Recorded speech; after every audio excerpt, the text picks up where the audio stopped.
ایک وقت کی بات ہے، ایک گھنا اور خوفناک جنگل تھا۔ درخت اتنے اونچے تھے کہ سورج کی روشنی بھی بمشکل اندر آتی تھی۔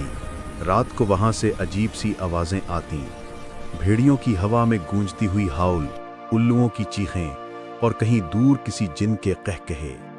لوگ کہتے تھے کہ وہ جنگل آسیب زدہ ہے، مگر اس جنگل کے بیچوں بیچ ایک بزرگ آدمی رہتا تھا۔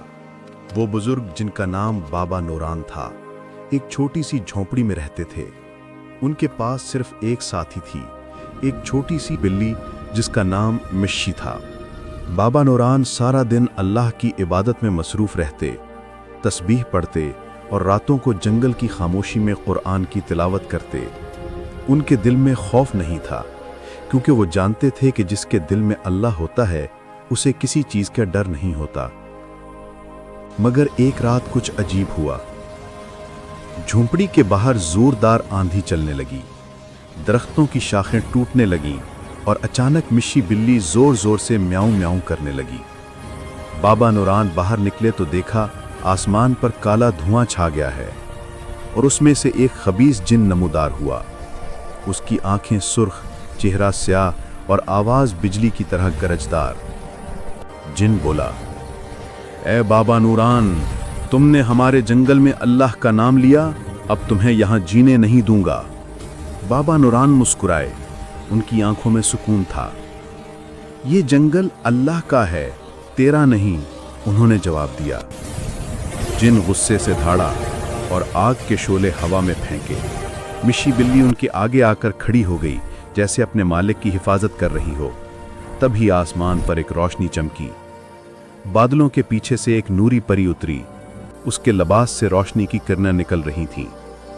اس نے آ کر اپنے نوری ہاتھوں سے ایک دائرہ بنایا اور جن پر اللہ کی امان کے کلمات پڑھے۔ جن تڑپنے لگا، چیخا اور دھوئیں میں بدل کر غائب ہو گیا۔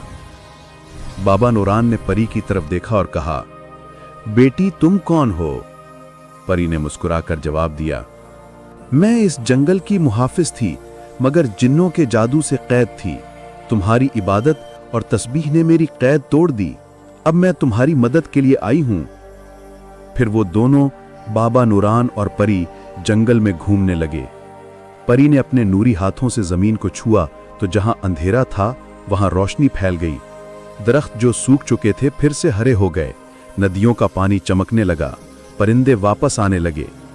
اب وہی جنگل جو خوف کی علامت تھا، امن و نور کا مقام بن گیا۔ مشی بلی جھونپڑی کے سامنے بیٹھ کر خوشی سے اپنی دم ہلا رہی تھی۔ بابا نوران نے مسکرا کر کہا، دیکھو مشی، اللہ پر بھروسہ رکھنے والے کبھی اکیلے نہیں ہوتے۔ پری نے ہاتھ جوڑ کر کہا، بابا جی، جب تک یہ جنگل رہے گا آپ کی عبادت اور نوری روشنی یہاں پھیلی رہے گی۔ یوں بابا نوران، مشی اور نوری پری نے اس جنگل کو ایک بار پھر اللہ کے نور و محبت کا ٹھکانہ بنا دیا۔ آخر میں بابا نوران کی آواز جنگل میں گونجی، اللہ کے ذکر سے ہی دلوں کو سکون ملتا ہے۔